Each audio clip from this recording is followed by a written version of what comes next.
Hi folks, welcome to Set Apart Homestead. This is Travis here at the Prepared Homestead. And today I've got some announcements or just some news updates on the channel to bring to you, and then we'll talk a little bit about something else. Some of you probably know this, that over the last week or so, I've been taking a hit here on YouTube, and they have now removed and deleted 4 of my videos. These are videos in relation to herbal remedies, and they are claiming that my videos are inappropriate conduct or content. And even though I've been putting legal disclaimers on the videos. So it's, I knew that I knew that YouTube did this kind of stuff. They've done this to me in the past where they demonetize things or they restrict certain videos. And they've even removed entire channels from other content creators that, produce similar types of content that I do. As we all know, they don't like anything about guns or freedom of speech or, the truth of what's actually going on. And they tend to not like that, and so they remove it. So to counter that, and you can kind of see here in the background, these are some of the things that we're doing to put ourselves out there online. And there's a couple of other alternative video services, websites that host videos, much like YouTube. They're virtually identical to YouTube, except they do not censor people. And one of them is Brighton, Brighton, and the other one is BitChute. And it'll scroll through on the screen behind me and you'll be able to see the logos. And I've already set up channels over there on those sites, and they're both pretty similar in how they work. And so I guess right now I'm trying them both out to see which one really works for us here. There's no advertising, so you're not going to see any ads on the videos when you go to watch there. But if you'd like to go watch over there, what I will be posting on those sites are the more controversial videos that YouTube does not like. Of course, I'll still be putting stuff out here. I'll still be putting stuff on Facebook, Instagram, Patreon, but those 2 sites, I will reserve that for, at least for now, for the more edgy, controversial things that people or YouTube people don't tend to like very well. And then, of course, there's our website, thepreparedhomestead.com, and there's a message forum or a forum that you can sign up to communicate with others. And there's also a newsletter that we send out every month that you can sign up. All that's free. And I try my best not to be very pushy on any sales. This isn't like the big income for us, but we do put some money into it, and I do put quite a few hours a week into this. So we try to get a little bit out of it. And the YouTube money comes in a little bit, but it's very small, the amount of advertising dollars we get for those little ads that play before each video. It's a very small amount of money.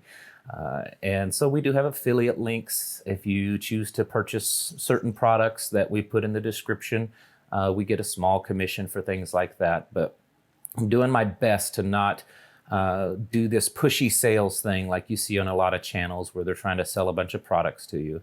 It's out there. If you're interested in it, you can choose to use those links. But I'm not a salesperson. It's not something that I really want to do. But anyways, I wanted to let all of you know that some of the content will be a little, not necessarily different, but it won't be all the full content here on YouTube because of their censorship. So anytime that I'm posting things like, herbal or more controversial subjects, they will be seen on some of those other video hosting platforms. And I'll try to mention that here on YouTube from time to time when I post those videos to give you guys a heads up. And they're very easy to go over and watch. Like I said, there's no charge to watch them. You can watch them by setting up an account, or you can watch them without setting an account. And again, it works just like YouTube. And I hope that will be a way that I can bring you information without being censored. So we'll see how that works. Anyways, one of the things I wanted to mention today is, and I've mentioned it a couple of times in the past, is this grand solar minimum that's, it's happening as we speak. And if you don't know what that is, I'll try to leave a link in the description so you can go back to the video where I give a little bit more description of what the grand solar minimum is. But basically, it's a cycle that our sun goes through. And it happens every so often. There's these solar minimums that happen about every 11 years. And anywhere from 200 to 400 years, there is a grand solar minimum.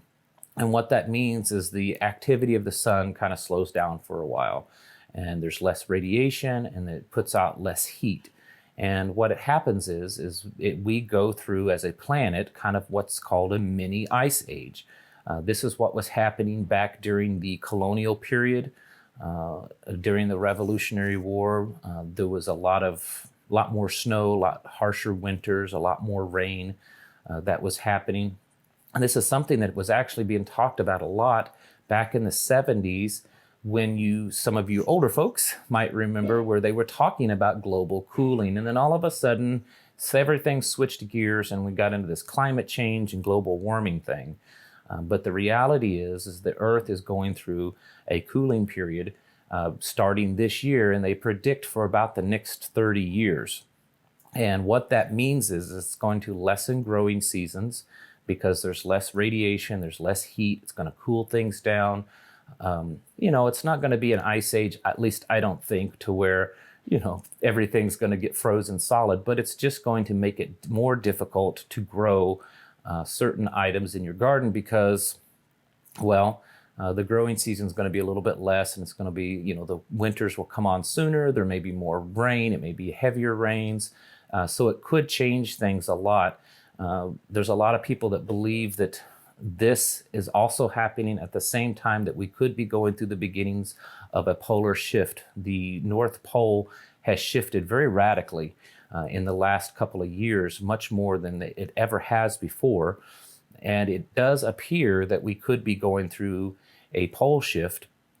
And that, along with the grand solar minimum, could drastically change weather patterns for all of us, not just here in the United States, but the whole planet.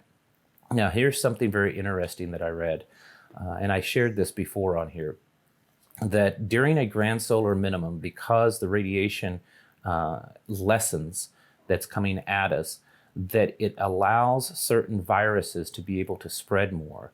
That apparently certain viruses, or most viruses that exist, a lot of them die because simply of solar radiation on them.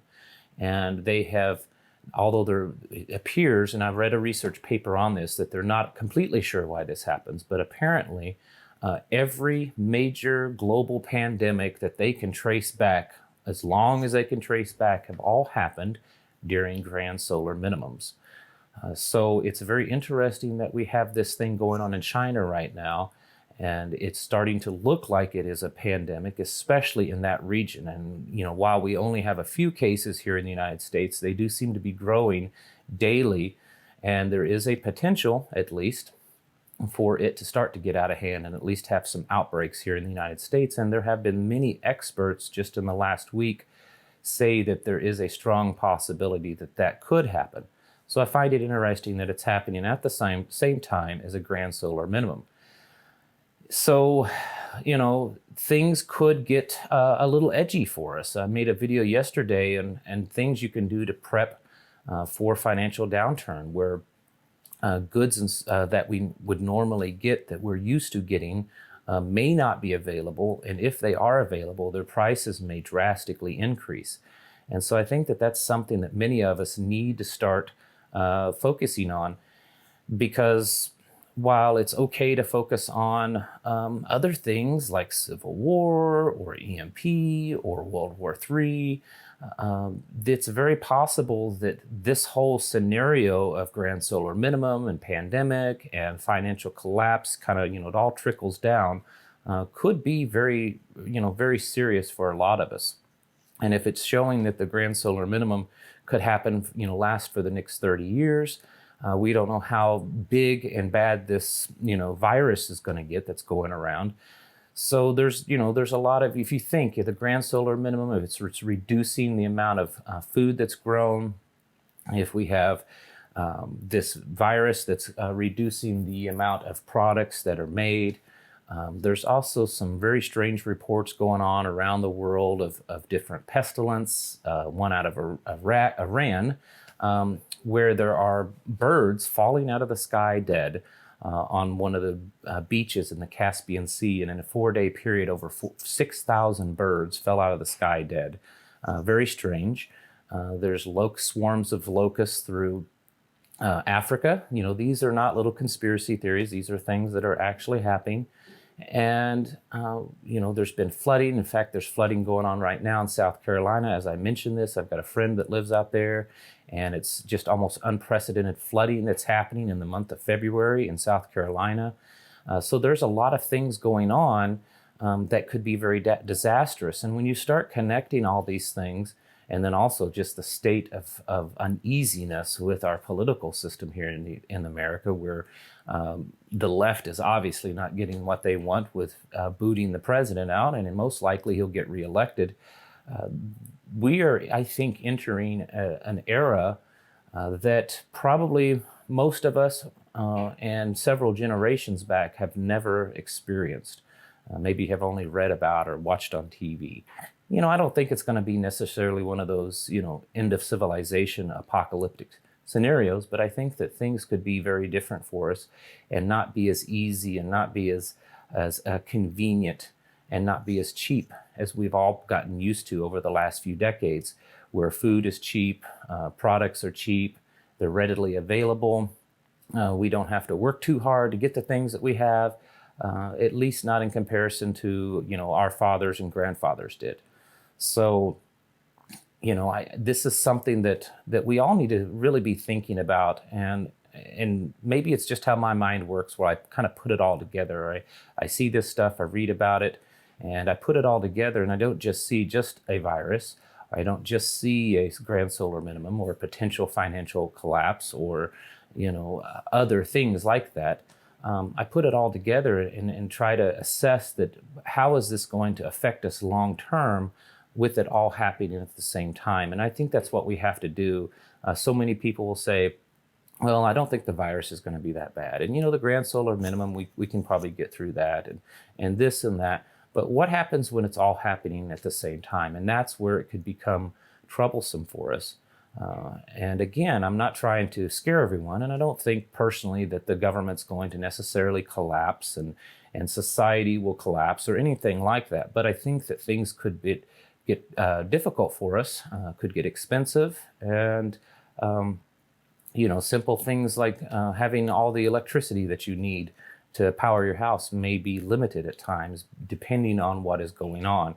Or just simple goods and services that you're used to getting, or food that you're used to getting, may not be as readily available. And so being prepared is definitely something that you want to do. And I talk about that a lot on this channel. So just wanted to bring that to you today. The article that I was kind of referencing that's recently about the grand solar minimum was a science website out of India. And they were saying that there's already signs of it happening in the northern regions up by Greenland and Iceland and the Arctic Circle, where things are getting colder. This winter was colder in certain areas than it had been in a long time, and certain areas are much wetter than they have been in a long time. So they claim that they're already seeing signs of the grand solar minimum affecting the planet, and they predict it will only get worse. And the general scientific consensus is that it will last somewhere around the year 2050 to 2055, when the sun is supposed to start taking an uptick on activity again. So anyways, go ahead and check out some of these sites here. I'm going to try to leave links to every one of them in the description below, especially these two new video services that I'm working on. Like I said, I'm just trying them out, and so far they seem to be a pretty good idea. And I'll be posting some new content over there also. All right, thank you all for watching, and I'll catch you in the next video.